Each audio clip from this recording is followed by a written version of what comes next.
Hi, welcome to Draw Tip Tuesday. My name is Koosje Koenen and I am here to share some stuff that I do on my creative journey, and hopefully that will also inspire you on your creative journey.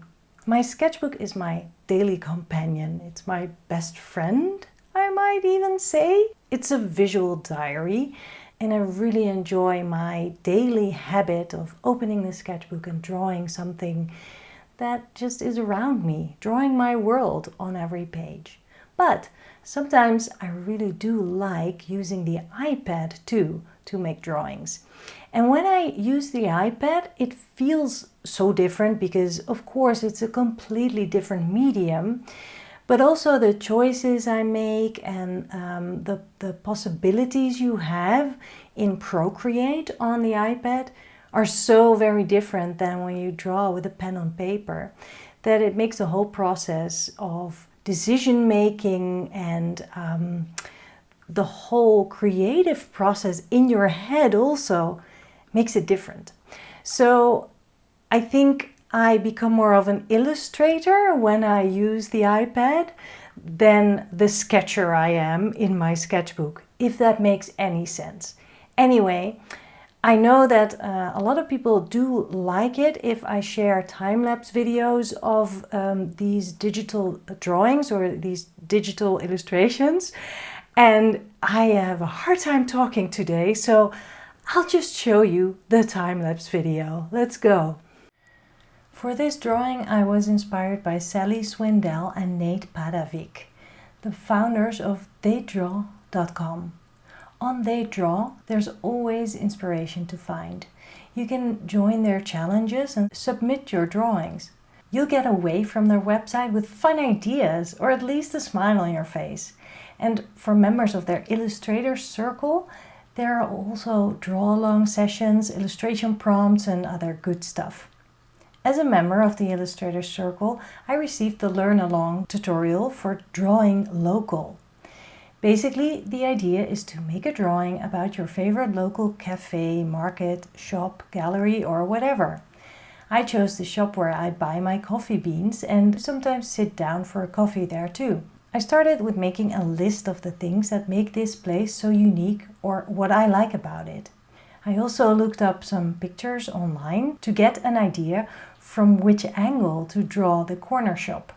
I've drawn this place a few times in my sketchbook inside, but visually summing up the essence of a place is a different cookie. Challenge accepted. I chose a dark brown for my line, the color of coffee. I fiddled around with bicycles and background, then decided to move on to the next important element, the bags of coffee beans that I buy here very regularly. That week I had a fun chat with one of the baristas there, so I decided to add her as a character. I also remember pointing out the hydration station to my husband when we were there one time, so I wanted to include that too. Then I started to look for other stuff to add. On their website I saw they have beautiful handmade mugs. And many people get coffee to go there, so a takeaway cup seemed suitable too. They roast their beans in the shop, while it's not even such a large place. So I wanted to add the big roasting machine that's at the bottom of the stairs on the checkered floor.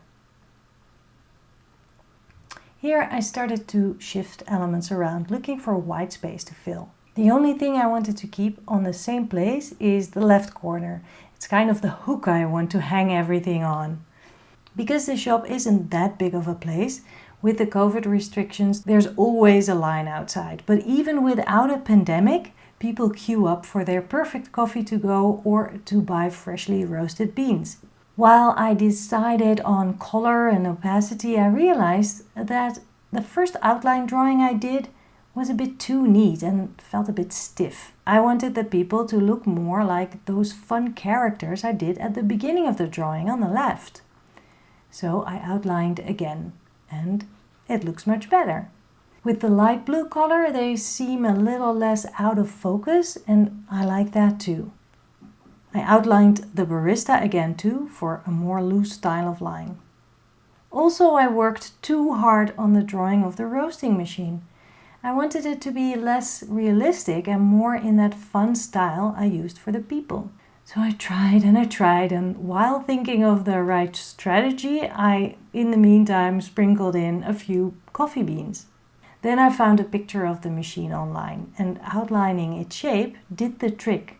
I did still want that checkered floor in there, and I could. With the outline of the machine mirrored, I could add the floor, chairs, window, and the stairs, just loosely from memory.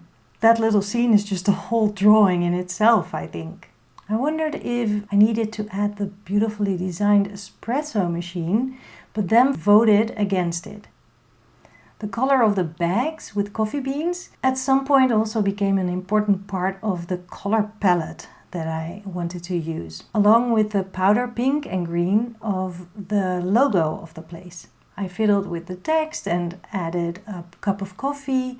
I voted against the colorful cups I drew earlier too. And from there on, it's more or less trying to puzzle what goes where, filling white space, another cup of coffee, more coffee beans, and deciding what to do with the background, because so far it was just plain white. I added texture and played with that, changed some of the colors so that the colors feel more unified. And once I was happy with how the square was filled, I looked at the writing and decided that it was a bit too messy and sloppy, so I redid the lettering too. And I like where it landed.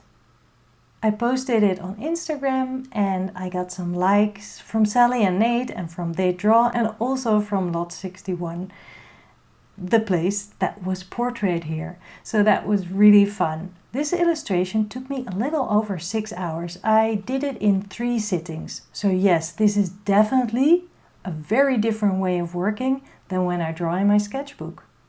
I hope you enjoyed seeing this process. For me, seeing these time-lapse videos is also really interesting because I can't remember every single decision I made or every single layer I tried.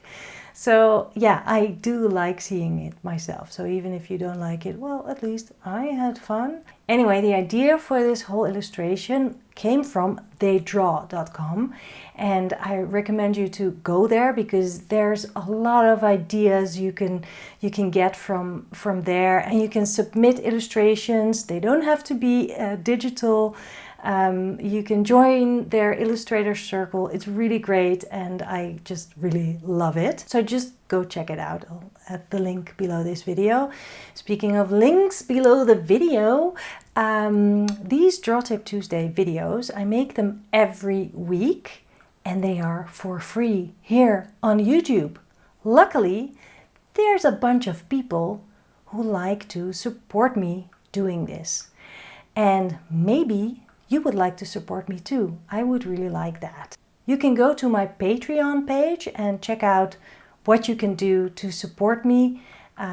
It's as simple as buying me a coffee basically, or a little bit more. I will add the link below the video and I really appreciate that you consider helping out, and so I can keep making these videos for everyone available here on YouTube.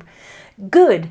I hope that today you will do a drawing, whether it's on an iPad, on a sketch pad, in your sketchbook, or even on a foggy window. Go and draw.